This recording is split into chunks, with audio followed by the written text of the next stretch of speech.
And pencils down. Welcome to the NFL Brekkie Show after the draft. The dust is not settled. Laws, we just had a trade. The Buffalo Bills, a double trade out of the first round. They traded with the Chiefs. That went great last time they did it when the Chiefs went up and got Patrick Mahomes. Chiefs get Xavier Worthy. Bills go back to 32, trade back again to Carolina. Xavier Legette, local kid, played his college ball at South Carolina, real physical A.J. Brown build. They move up, get him. They said if he was available at 33, he was going to Carolina. He's available at 32. They trade up one spot and take him with the final pick of the first round. And exhale. How was your day, buddy? Oh, I tell you what, it has been hot up here on the Gold Coast. I'm here at the NFL Australia, New Zealand / Philadelphia Eagles. Don't mind the Cowboys gear, as always. Watch party here. Jordan Mailata's been here. He made the pick. Obviously, the Eagles stood firm at 22. We're talking about big surprises from the day. Howie Roseman not moving off pick 22 was one of them, because we woke up this morning on this side of the word, Phil, with the usual buzz from the insiders and those within the know, talking to front officers and agents that, hey, Howie and the Eagles possibly looking to make a move up. They stand pat at 22 and take Quinyon Mitchell, the star cornerback out of Toledo. Great pick for the Eagles. We'll get into a little bit of that, but a lot of attention on Jordan, a great spot down here on the Gold Coast in Southeast Queensland. That's off the back of this morning, late last night, there was the announcement that the NFL Asia Pacific Academy is coming to the Gold Coast. Catch all the story, all the write-up on that on espn.com.au, as well as a little sizzle reel featuring Jordan Mailata. So, look, I'm hot, but we've been burning through these picks. Felt like it really kicked off quickly and without the trades. We thought at the top, big surprise again. Not so many trades in that first little part of the top 10 there as things got along, but we're going to dive into it. Some of the biggest shock moments for us, but you sitting over there in Bristol, Connecticut, as we see people joining the Brekkie Show family, whether you're over there on Phil's side of the world, whether you're with us here in Australia, whether you're somewhere in between. I'm just posting the link. I'm not being rude. I'm getting. No. This is a formal show. This is the people show. An informal show. The people show. We welcome you in. We're looking here. We're looking there. We're trying not to get too much of this. I think I've got some color going here, and the light off this little number here is the color matches my background. If you're curious. Well, you know what? That's right, because I've had some pasty appearances on the Brekkie Show over the years. But nonetheless, we're going to get into the big shock. So, Phil, I'm going to throw back to you here. You're a man wearing some Denver Broncos colors. You got some new faces and some new pivotal position talent over your way in Denver. But biggest surprise for you, round one, 32 picks in the book. What stands out to you? Well, I mean, this draft was, I don't want to say chalky, but the mock drafts held firm. You and I said in our pre-show, we didn't know how deep we can really trust mock drafts. Did this draft start at 3, 4, 5, beyond? I said it started at 3. I thought you could make an argument that the Patriots would trade out of that spot. They didn't. They went with Drake May. But where this thing really blew up, and I think a lot of the coaches, particularly Antonio Pierce in Las Vegas, had a bleep moment, was when Michael Penix went off the board at 8 to Atlanta. Oof. And for a hot second, I thought it was one of those NBA trades where you see somebody get picked and like, hey, don't put on that cap. You're about to be traded to Sacramento or wherever. That maybe it was the Raiders who were trading up to 8. I know that's not how the NFL does it, but I was like, oh, maybe this is a new thing we're doing. I not in a million years did I think Kirk Cousins, on whom Atlanta just spent $100 million guaranteed. He's on a 4-year, $180 million deal. That team needing all sorts of edge rushers. They had the entirety of the defensive board available. In fact, we didn't have a defensive player picked until 15. Not just the longest we've ever had to wait for a defensive player to be picked, but the most consecutive offensive players picked in the first round ever, even if he went from, say, 3 to 17. With the pick, with the entirety of the defensive board available, Atlanta goes offense round 1.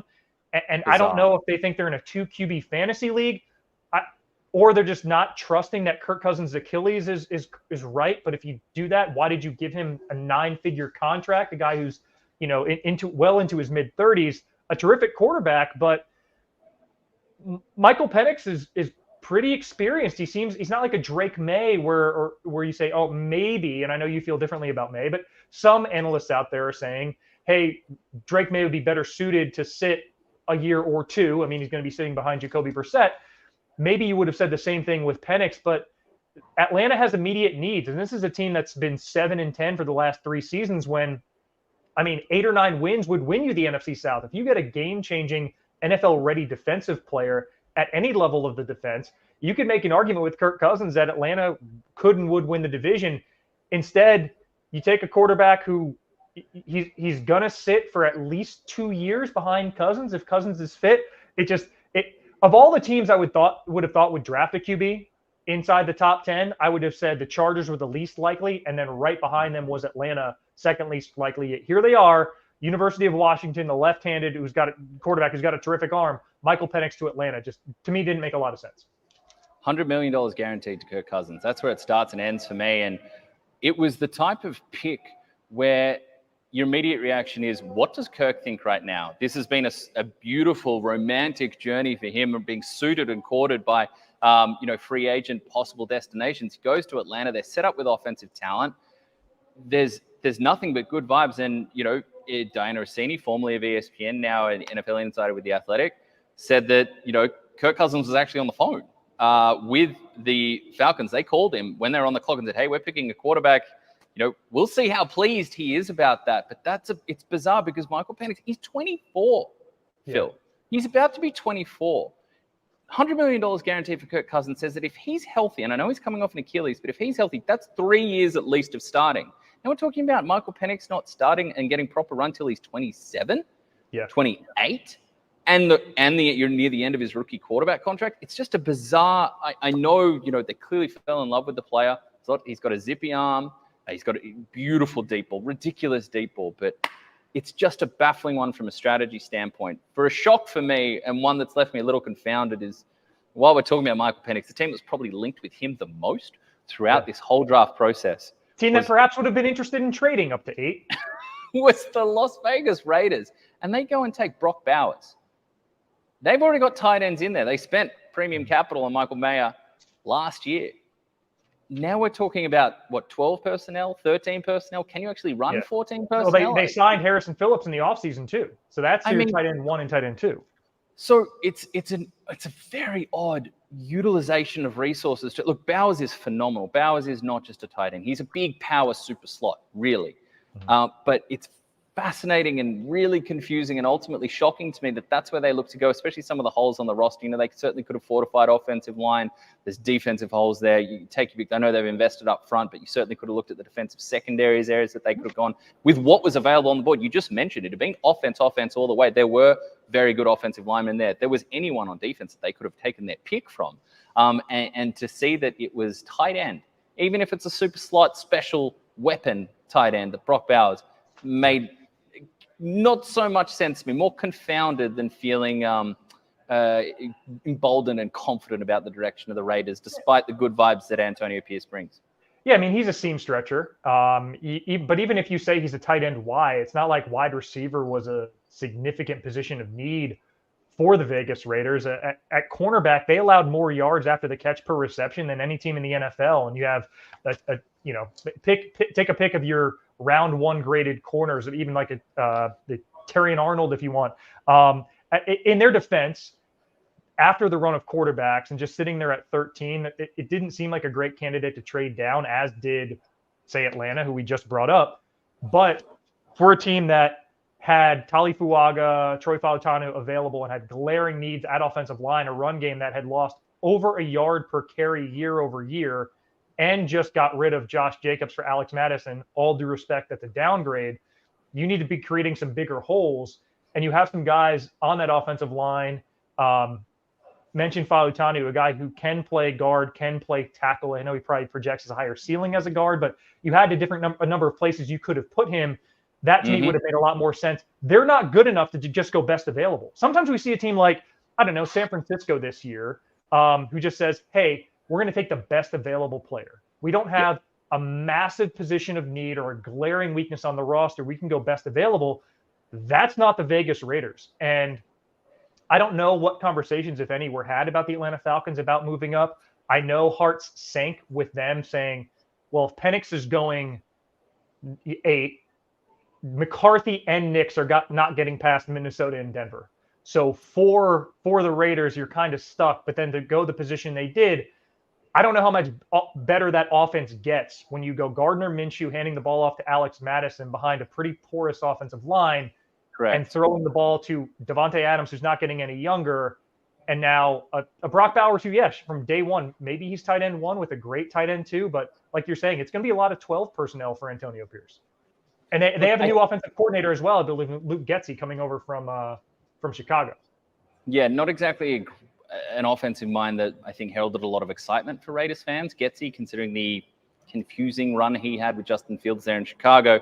Look, this is the People's Show, so I want to touch on this. Kieran, who's a long-time viewer and friend of the show, he was in the building today, said, look, first point of topic, Atlanta is, gone absolutely out of the building. Yes, I think we've touched on that well. And John Roberts says, combining Penix's injuries and Kirk's injuries, the Falcons have built themselves one full quarterback. Also adding, but he's a little less skeptical. He's a little more skeptical, less confident about the 49ers. Ricky Pearsall of the 49ers has Dante Pettis, Jalen Hurd vibes written all over it. So, wow, shade thrown there towards the San Francisco 49ers. Okay, Phil, we're going to talk about some scenarios that we like here. And I'm just going to be really careful because Swoop, the Eagles mascot, is around here.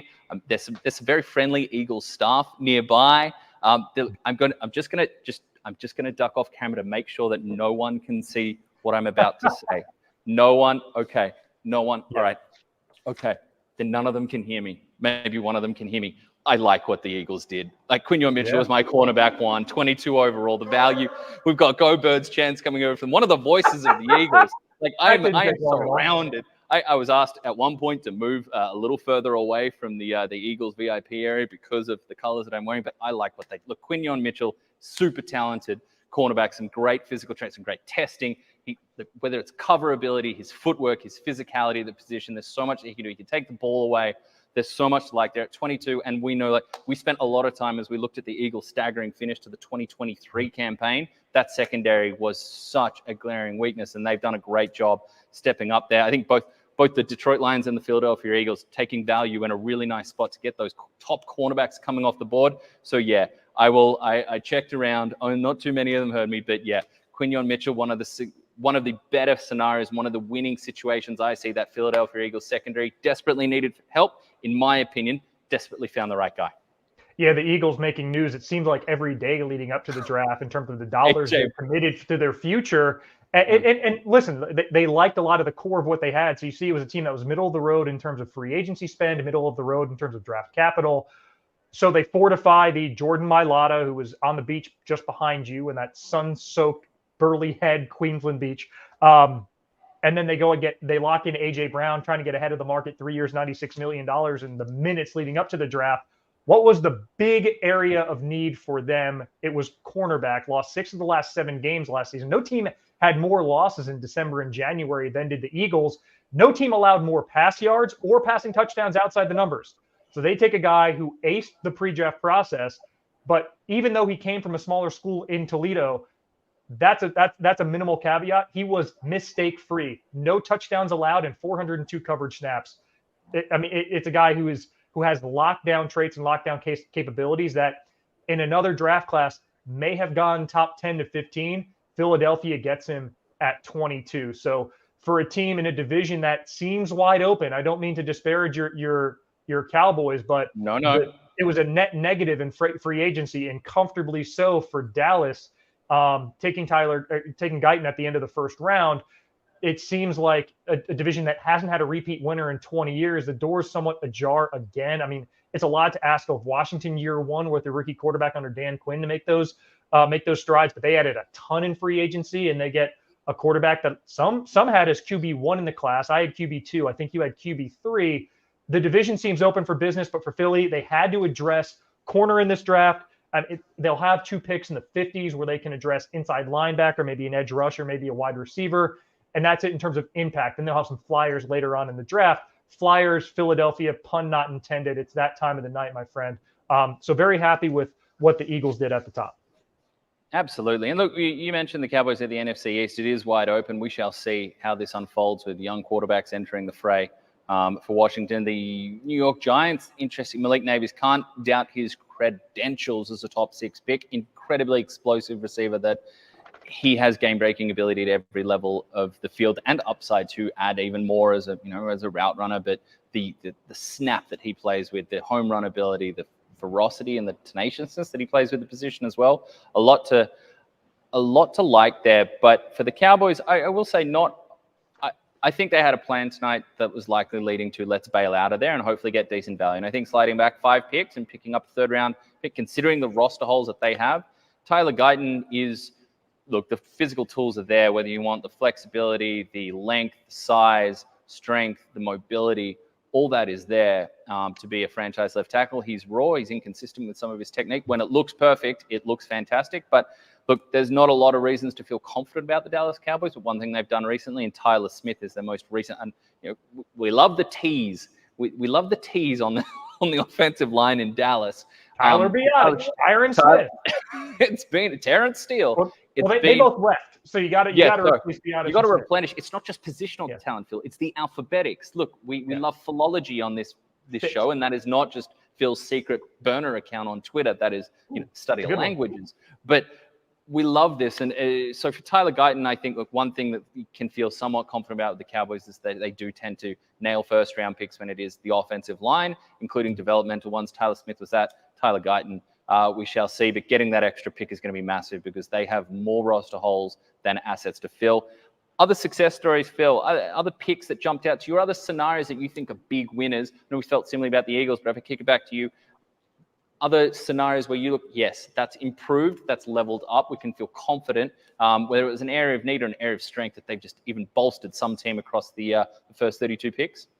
I mean, you've mentioned, you've alluded to Detroit with Terry and Arnold. Yes. Minnesota, I mean, they needed a quarterback in this class. They only had Jaren Hall under center. And for a team that has had issues at cornerback, what do? Well, you take, for some, the best edge rusher, if not the best defensive player available in the class, Dallas Turner, at 17. And for a team that was bottom 4 in the NFL and completions allowed to wide receivers, first downs allowed to wide receivers, yards after the catch allowed to wide receivers. At 17, they could have gone with a lockdown corner in Quinyon Mitchell. I think you and I would have applauded that pick. Philadelphia was very happy they didn't go the way that they went. But getting a pass rusher, the caliber of a Dallas Turner, albeit raw, has a lot of measurables you can't teach, a very explosive pass rusher to pair with a JJ McCarthy, who they traded up one spot to 10. So Minnesota trades up from 11 to 10 and 23 to 17. Those are aggressive moves. But the most important position on the field is quarterback if JJ McCarthy pans out. The thing, though, is, again, we need to pause because we're just you and I talked about this on our pre-draft show. We're just 3 years removed from, this is the 5th draft you and I have done this. The second year we did it was 2021. We saw 5 quarterbacks go in the top 15, and 4 of them in 3 calendar years have been traded away. And one, Trevor Lawrence, you're starting to hear the rumblings of, all right, it's a prove-it year for you. We took wide receiver first round in Brian Thomas. Now it's time to prove yourself and really get to that upper echelon, that Mahomes, Burrow, Allen level, and be somebody who elevates a team, not a team like the Jags did where they fumbled the division down the stretch, which is an inverse of what they did 2 years ago. It's not easy to hit on quarterback. I mean, we can't go ahead and pencil in a position with 40%, 48% over the last 20 years retention rate in terms of getting a second contract. So if we're lucky, 3 of the 6 quarterbacks taken today will be on their teams for a 5th-year option or beyond. And of course, Sean Payton coming out and saying, Bo Nix, I treat him like a Patrick Mahomes, and all of Denver clapping that Bo Nix is the next Patrick Mahomes. Like, pump the brakes on that. There's a lot that needs to be done, and that team has a lot of talent to fill around him. But flip a coin. But if JJ McCarthy, who himself, like a Quinyon Mitchell, aced the pre-draft process and had a magnificent pro day, you trade up 1 pick to get a potential franchise QB on any given Sunday, the best receiver in the NFL. That to me is a potential win. So it's less for me player to team fit. It's more top down, team to player fit. Bottom up, player to team fit, where JJ McCarthy goes into a situation where, listen, if you're going to make an impact in year 1, that's an ideal scenario for you. So Minnesota jumps out for me in that regard. Mate, I can't agree with you more because I think the big winner in this is JJ McCarthy. Okay, maybe he had tickets on, maybe I'll be a top 3 pick. Okay, we know that wasn't the case. We've heard from the Patriots that it became clear to them that Daniels was going to go 2 and Drake May was obviously going to be their guy. That's how they felt. So be it. But landing in that situation, everything you just painted, he is a winner today. To have Addison and Justin Jefferson, TJ Hawkinson, Aaron Jones in that backfield, talent in the offensive line, a head coach Kevin O'Connell, who is backed as one of the great QB workers. We're not going to say the WH word on this, WHISP. I'll let you spell the rest of it. We're not going to use that word because, it can be a little cliche, but he works phenomenally. Whisperer. So with where JJ McCarthy lands, it's interesting. One of the names that got thrown out around him in the lead up from different analysts is this a souped up Kirk Cousins? Is this Kirk Cousins with perhaps even more toughness? Is this Kirk Cousins with wheels? That's something part of JJ McCarthy's game that he brings to the table. So I think he's absolutely a winner here. Was it as early as he wanted? No. Was he QB3, QB4? No, it didn't unfold like that. But I think ultimately he lands in a phenomenal position. That parlays straight into my other winner from there. And Laz, quickly on that point, you look at the other draft that had 6 quarterbacks go in the first round at 1983, which is the gold standard for QB draft classes, with John Elway 1 to Baltimore, who never played for Baltimore. He was traded to Denver, demanded a trade. Baltimore Colts, that is. Jim Kelly, 14 to Buffalo, who was obviously at the time an average team. And then Dan Marino, the last QB off the board, 27, going from Pittsburgh to Miami and then making an immediate impact. There's a benefit to going later in the first round because the team around you doesn't, the team that either you're going to a better team or you're going to a team that didn't have to give up as much to get you, unless it's a scenario like a team had really lucked into it. Like Chicago's a bad example because they weren't great this year, but they get the first pick because Carolina was historically bad. Exactly. I say historically bad because they led for 0 seconds in the fourth quarter. But for JJ McCarthy, he goes to a team that 2 years ago was running through the NFC North, couldn't lose a 1-score game. Kirk Cousins, Captain Kirk. And last year, don't forget, this was a 6-3, 7-3 team before Cousins goes down with the Achilles. They were a contending side. And yeah, they lost it. They lost to Neil Hunter. They got Jonathan Grenard. I think it's a little bit of a downgrade, but there's an opportunity for them to, get the edge rusher in Dallas Turner at 17 overall. So there's a benefit to saying, dang, I would have loved to go 5. Well, I think 3 to 5 years from now, the fact that you're able to get a potentially game-changing pass rusher to bolster a defense and bolster a pass defense that hasn't really offered much. As a quarterback, if you're a grown-up in the room, you say, yeah, I'm going to take it because ultimately I'm going to be judged by how many divisions I win, how many Super Bowls I reach, how I fare in the playoffs. My team is a net better because I went to a team maybe a couple picks later than I would have loved. Hey, number 10 overall was Patrick Mahomes, and that worked out okay. Just a little bit. Look, where I want to take it from Minnesota and the Vikings and JJ McCarthy is the other winner in this, and this may seem really odd, really obvious. Caleb Williams. It is, look, you and me are founding and voting members on the board of the EQBDB, the Early Quarterback Development Bureau. I know we've got a lot of new listeners today. I can see the numbers. The stream numbers are gargantuan, Phil. This is the People's Show. I should remind you, People's Show. Send in your people's comments and we'll bring them up. But what I will say is that on the Early Quarterback Development Bureau, we look at the surrounding context that you are putting young quarterbacks in, especially when they're expected to start quickly. And Caleb Williams has Rome Odunze, Keenan Allen, DJ Moore, DeAndre Swift, bit of boom-bust running back with plenty of talent there, and Cole Kmet, who has proven himself to be quite the security blanket, quite the safety valve and touchdown maker for young quarterbacks in Chicago. And they've added and invested in the offensive line with the ability to do some more with the rest of the draft. They're not chock full of picks in the next 2 days, but they still have assets to go after. They have 2 more. They have a third rounder at 75 and a 4th rounder, and then that's it. So. And it would not surprise to see them move back in one of those. Maybe they turn the 3rd rounder. Maybe they move back in the 3rd, turn that into a later 3rd, and and a 4th, another 4th or a 5th or something like that. Just add, but there's certainly going to be offensive line talent if that's where they want to go. We'll see about defense. It's not the best defensive tackle class, interior defensive tackle. No. We'll touch on one of those in just a second, but I think it's just so rare to see someone come in at number 1 overall and be surrounded by that type of talent. We sure know players like Trevor Lawrence, when they came into the league first overall, weren't surrounded by that ecosystem.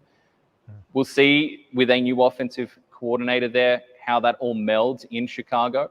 But that lineup of talent, and old school football heads will tell you it's not fantasy football. You got to go out there and play. That's fair, but there's a reason all those names. That's the general manager who went offense on the first 14 picks. But don't let it get in the way of the fact that the names I just mentioned are relevant in fantasy football because they're absolute bona fide studs.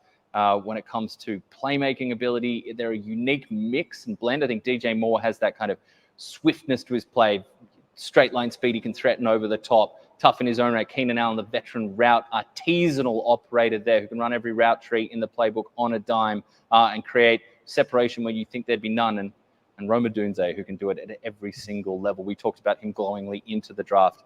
I mean, this is a guy that whether you want to, short, intermediate, deep routes, you want to take it to the top floor, he's got that clearance to go up and get it. So what they have on the table there, set up around young Mr. Williams, nail polish and all, going to get no questioning of that from me, I think is just, it's tantalizing to think about. And ultimately points to an era where the smartest front offices and the smartest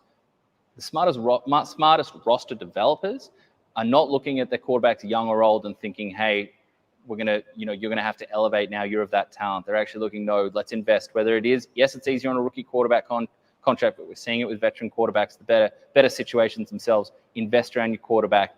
Extrapolate on the gifts and the talent they bring to the table. Don't sit them in poor situations. Ask them to do more. Well, yeah, and you look at some of the teams we've critiqued in the past, at the EQB, DB. Cincinnati, yeah, they went offensive tackle in the first round. This is a team that was 27th in pass block win rate last year, 27th of 32 teams. That's the best they've ranked in Joe Burrow's 4 years as a starting quarterback. Neither of their offensive guards ranked in the top 50 amongst guards in pass blocks win rate.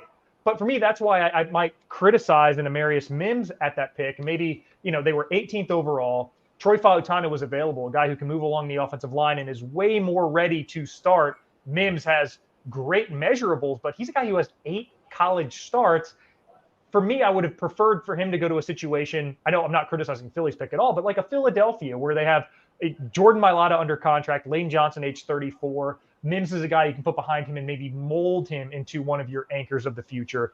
And then Jacksonville, yeah, they went wide receiver in the first round to help out Trevor Lawrence. I mean, Lawrence only completed 60% of his passes to wide receivers. I have nothing bad to say about Brian Thomas's ball tracking, but over the last 2 years, they are dead last in the NFL in pass block win rate. So those are the type of things we're talking about for the new viewers for Early Quarterback Development Bureau. It's made up.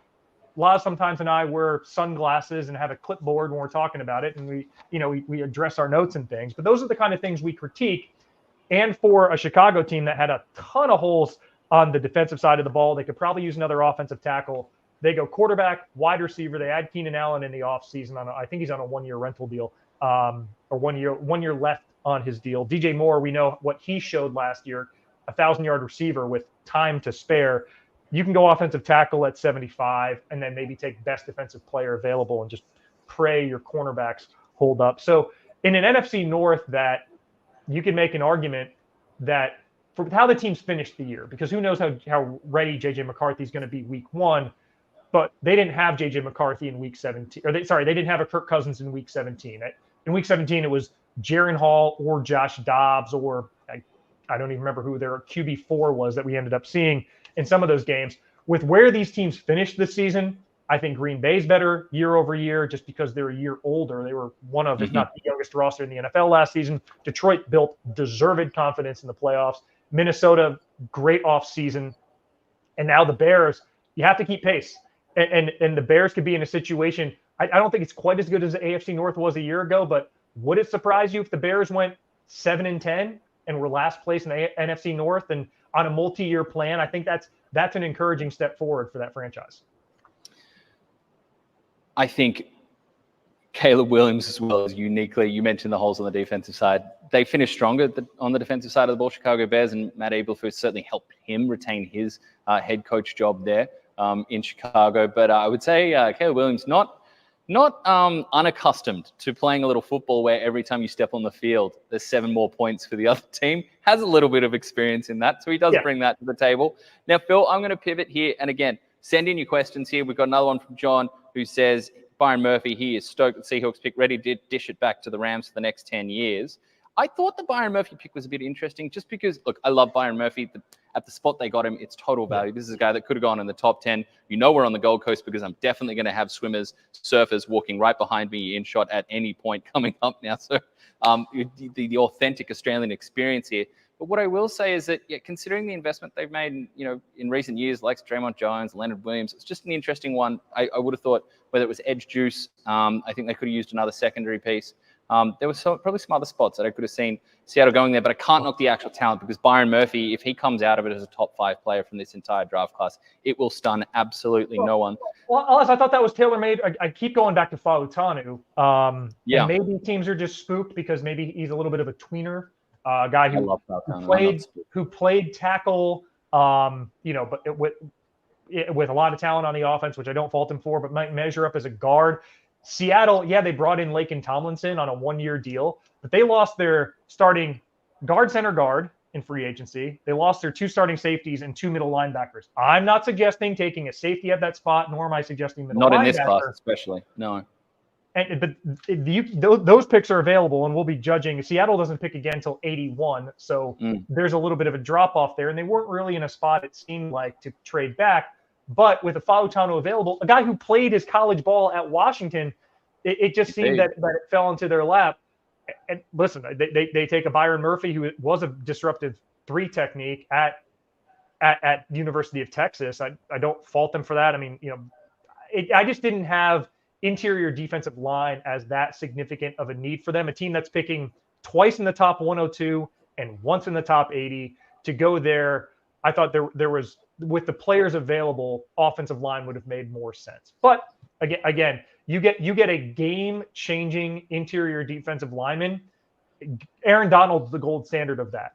I mean, I'm not saying he's a generational, like Byron Murphy's a generational pass rusher on par with an Aaron Donald. That'd be unfair. But you look, Aaron Donald retires this offseason, and now you say, wow, the Rams need D tackle and edge rusher potentially. They addressed one of those in Jared Verse. But for Seattle, I just thought any of those, they lose a lot of chunks together throughout the team. Addressing one of those, and really their only high value pick at 16 overall, would have been a better nod for me there.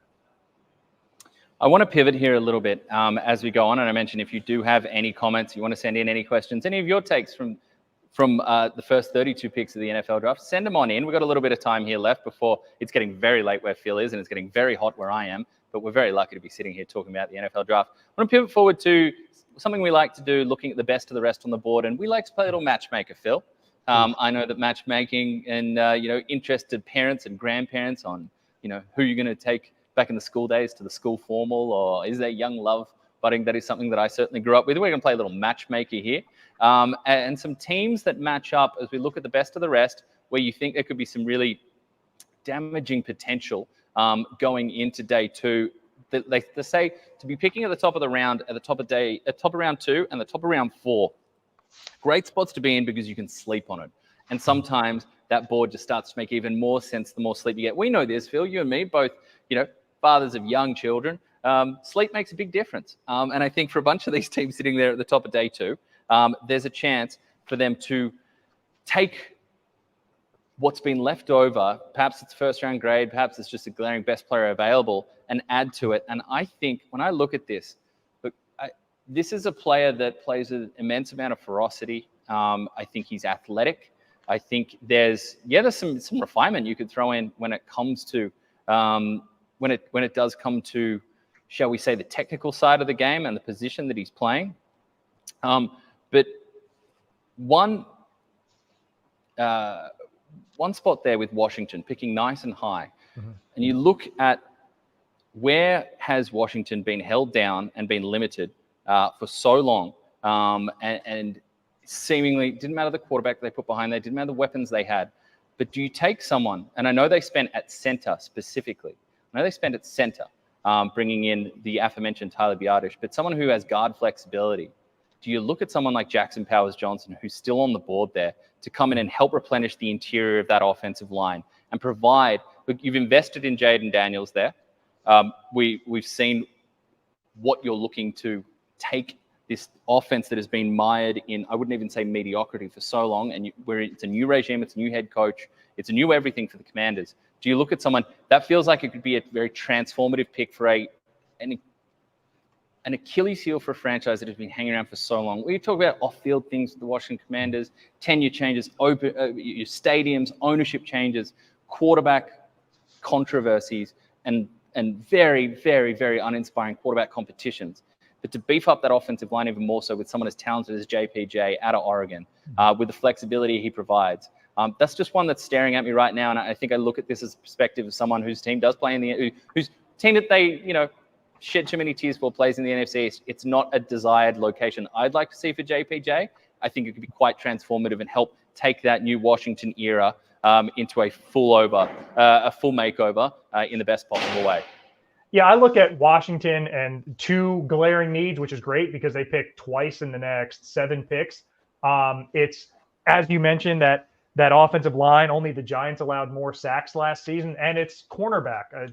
Nobody allowed more yards than did Washington. And I mean, you want to talk passing touchdowns? They give up 39. That's tied for the second most in the Super Bowl era. We're getting ready for Super Bowl 59, and only one team has ever allowed more passing touchdowns. So for me, a JPJ would be a decent selection. They could also go with any of the tackles, like a Patrick Paul or somebody. I know he's a lower second round grade. Mattia is still there. Mattia from BYU. But I see, like a Cooper DeJean and Ennis Rakestraw. I see one of those guys going to Washington, perhaps another to Arizona. Arizona was bottom 3 in the NFL in passing touchdowns allowed, completion percentage allowed to wide receivers. I do think the next 2 off the board, with Buffalo picking at 33 and New England at 34, are going to be wide receivers. So like a Ladd McConkey to Buffalo, perhaps, a guy who's terrific in one-on-ones and just pieced up SEC defenses. For the Bills, they traded back twice in the first round. 4 teams that were going to pick wide receivers. It was the head scratching for me for the hoodoo they've had against the Chiefs in the playoffs to make a handshake agreement. We're going to allow you to take the guy you want more than anybody, even if it means an extra pick for us. Xavier Worthy and all his pace, his ability to take a top off a defense in a position of need for Kansas City. But the Bills lost their wide receiver 1, 2, 4, and 5 in the offseason.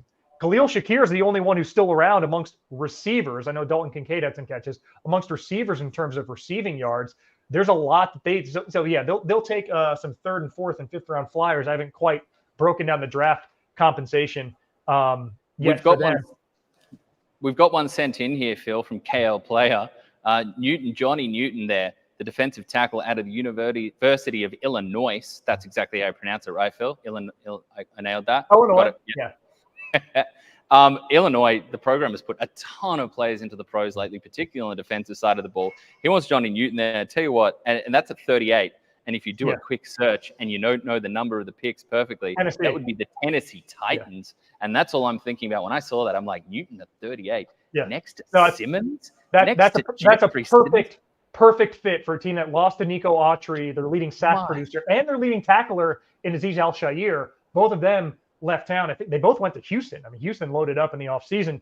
For Tennessee to get a guy who had a back end of the first round grade, 6 picks into the second round, my only concern is he going to be there? But if he is, that is a quick trip to the podium for Brian Callahan in his first year as Titans head coach, the former offensive coordinator of Cincinnati heading over there. But Laz, I was talking about New England as well, picking right after Buffalo. I think, of course, Keon Coleman, Ladd McConkey, maybe an Adonai Mitchell. Those will be 2 of the next 3. I think those 2 are going to go. 2 of those 3 are going to go off the board in the first 2 picks of the second round. Teams have been waiting. A lot of these teams picking early second round have been waiting to make a first pick. Buffalo trading back a couple times. So this is a part of the draft where you can get first round value here. And you and I talked, there's not a lot of elite defensive talent. Or for me, honestly, even elite talent. I don't think this is like a necessarily a thin draft, but it's not particularly deep. Until we get to this point, the second and third round, this day 2 value really starts to level off. And you're going to see a lot of guys with day 2 grades who's organically slide into the third round, or even guys with high round 3 grades slide into day 3 and round 4. So if you're a team with multiple picks in the second and third round, like Arizona has 3 second round picks, Atlanta has 3 picks in the next 2 rounds, you're probably feeling pretty good that you can get a guy who can make an immediate impact that perhaps in past years you wouldn't be able to. I think this spot, particularly look at the defensive backs, because there is this glut of kind of, we talked about, I'm not going to make the same joke twice, but the glut of nickel backs that do exist in this draft class, particularly around. How the hell did we wind up like this, Loss? Stop it, Philip. I'll make nickelback jokes. Don't push me. But when it comes to, we are in this spot here where those are glaring, that this the ability to get a slot corner specialist who is a starter these days. It's no longer a 2 cornerbacks a starter, and then you treat your third cornerback, your nickel cornerback, like a partial starter. It's absolutely needed on the field. So I think whilst that is all going on, and we feel like that's going to be the day for that, you mentioned Cooper DeJean just sitting there waiting. I was surprised Green Bay didn't take him. For me, I'd like to see Cooper DeJean play corner, outside corner in a zone setup. And I mean, I just said it. This guy can take the ball away. His smarts are amazing. The one people will say he doesn't have the most fluid change of direction on some of the top of the routes there, but he is obviously very athletically gifted, explosive, can get up there, straight line speed, great reading ability and watching the quarterback. And I just mentioned this team. I mean, the amount of crow I've had to eat today. I've just mentioned the Eagles before, and I went off camera to check that it was okay that I praised their pick. But then throw in the fact, what about if Dan Quinn gets his hand on it? We saw what Dan Quinn did with Trayvon Diggs, a cornerback that has those instincts, can play off coverage, can kind of, not freelance a little bit, but have the ability to peel off and make plays on the ball. Cooper DeJean has incredible football IQ to go with his athletic gifts. Throw in the fact that they drafted a cornerback like Emmanuel Forbes last year, who was miscast in man coverage, but could very well find a elevated sense of belief and placement and belonging in the right type of scheme with Dan Quinn there in Washington. That's just one to me as well, is that Washington secondary was taken advantage of. For teams picking toward the top of the second round that need wide receiver or corner, you're in a really good spot. Ennis Rakestraw, Kool-Aid McKinstry, Kamari Lassiter, Cooper DeJean, TJ Tampa from Iowa State's not one we've talked about. Max Melton, who you love. Laz, I got bad news. I think Max Melton goes either at 50 or 53 to Philadelphia. You think they double down at cornerback? Played his college ball in New Brunswick, New Jersey, which is, I don't know, an hour and a half drive from Philadelphia. I know Philly went corner in the first round. I worry, man. It's right there. Double up. Or I mean, maybe even 40 to Washington. I mean, Phil, those. You were thoroughly enjoying adding to my divisional, just my torn feelings on the inside, mixed up and all that fun that comes with draft day, where hope springs eternal, but longing also sets in as you see fantastic players go to fierce division rivals. We've got a couple of questions because you got to get out of here. I got to get out of here. But Brad, why did the Panthers take Legette? It was a shock for me because they promised him they would. Didn't you hear him say that? Well, I mean, they have a lot of needs. Brad, I love the fact that you are with us every Tuesday morning amongst our most loyal friends of the show.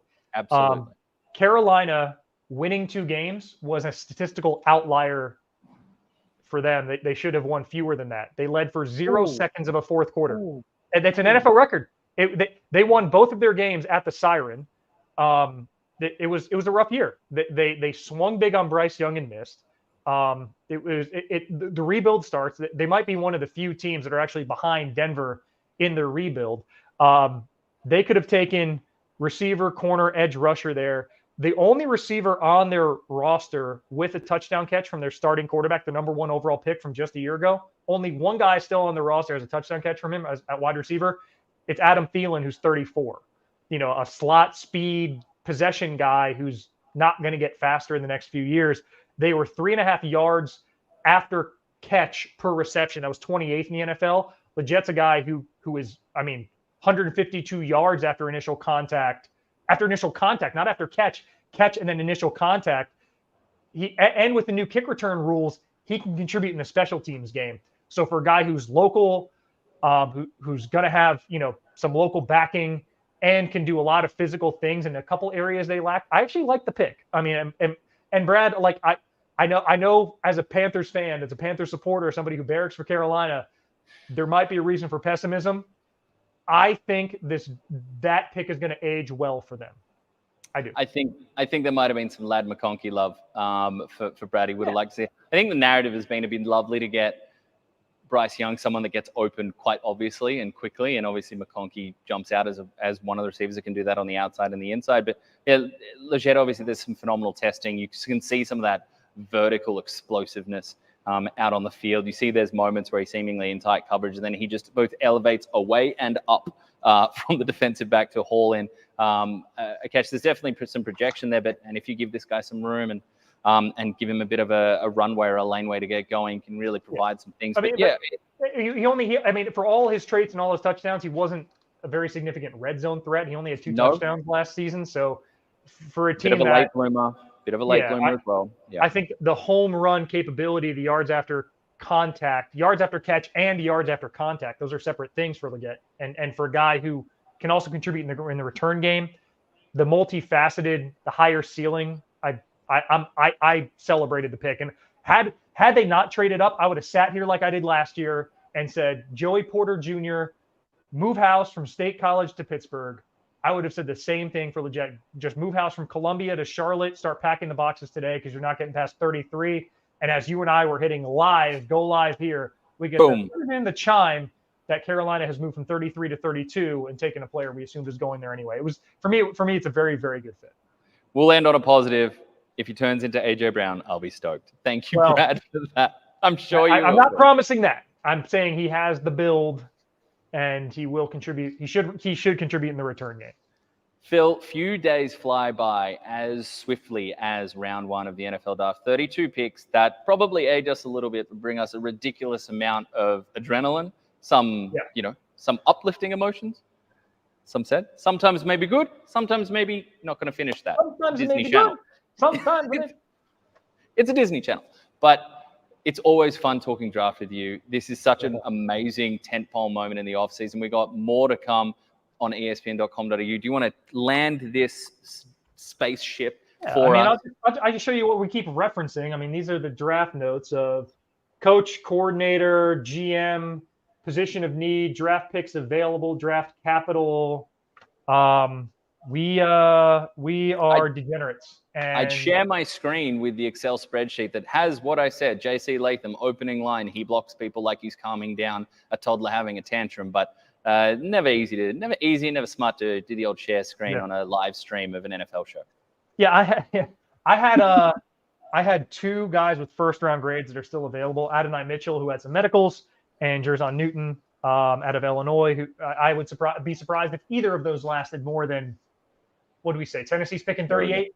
More than 6 picks in this round. So I can't help but service the rest of these fans, though, Phil. We got Amarius Mims, tell me more. Eric Morgan, I love Mims. I think he's more inexperienced than raw. All the talent to be a dominant tackle either side. Yes. I think yes, there's going to be some seasoning there, but I don't think this guy's as raw as he is inexperienced. No, but for me, I think he has the ability to be better. Absolutely. 7 years from now than a Troy Fautanu, but for Cincinnati, who could win this year if Joe Burrow stays healthy, Fautanu would have been a better pick because Cincinnati had real need on the interior offensive line. They could have kicked Fautanu inside this year, whereas Mims is a true tackle. Absolutely. And as our numbers soar to record heights, John, Laurie, do you have Jory Jones' draft notes there? Yeah, hold on, man. Let me just scribble them down. Did you like that? Is that what you're after? You made me smile, but did you really want to make me hurt? All right, Phil. Jonathan Brooks at 56, Loss? I think if Jonathan Brooks is at 56, he's not at 57. That's all I'll say about that. Yeah. Okay. Well, we'll land the plane. This is not formal. Typically, we have like a rundown and a plan. This was you and I just kind of like, all right, what jumps out to us about this? And thank you for participating with us. We will be back. God knows when. We'll be back. We'll let you know when we're coming back, and we'll be back throughout the season. I don't know. I can't talk about the sponsor, but we have reason to be back. So let's just say we love your support of the show. We love everybody's support of the show. We love the sponsor that we've had on board. We love the sponsor that we have in the future. And we love that you guys tune in because, look, if anything the past 24 hours has shown, I mentioned at the top of the show, we'll mention again to get out, the NFL Academy being, the Asia Pacific being based in Australia, the time Jordan Mailata and the Eagles are spent down here. Like the Rams are invested in this area. We're seeing more and more talent. There's more to come. Check it out on ESPN.com.au. There's articles. We've got Jotham Russell in the IPP. Could get placed with a team if he goes undrafted. We got Thomas Yasmin. Check out some of the videos we did with him. He could be a day 3 look or Taylor or a priority free agent, a move tight end with immense mobility and game-breaking potential. We got Torrey Taylor, punter out of Iowa, Ray Guy Award winner, record setter. Another one with a day 3 shout. Jordy Sandy, I had a little look from the Dallas Cowboys at the punter position, and there's more from the pro kit class. So there is so much to look forward to, and I haven't even got to some of the other names we know about. So look, what this shows is how well the sport is growing. That's what this has been in the lead up to today. From what everything me and you have done, Phil, over the past couple of years, is part of getting to celebrate that and share, this phenomenal game and this ridiculous 3-day festival of fun with everybody. Which is 1/7, not even, of the way done. Tomorrow, so ESPN from 9 a.m., I believe. 9 a.m. Look at you. Round 2 starts. Yeah, well, even numbers are just easier, and now that you guys have, gone back to standard time. You're welcome. All right, that's it. ESPN.com.au and ESPN.com/NFL for all of your NFL needs through the draft for the season that never stops. He's Laurie on the Gold Coast. I'm Phil. If you stay on our live stream, you'll see Laz running on the beach in about 30 seconds. I'm going to bed. Slow-mo too. Thanks for hanging out with us. We'll see you soon.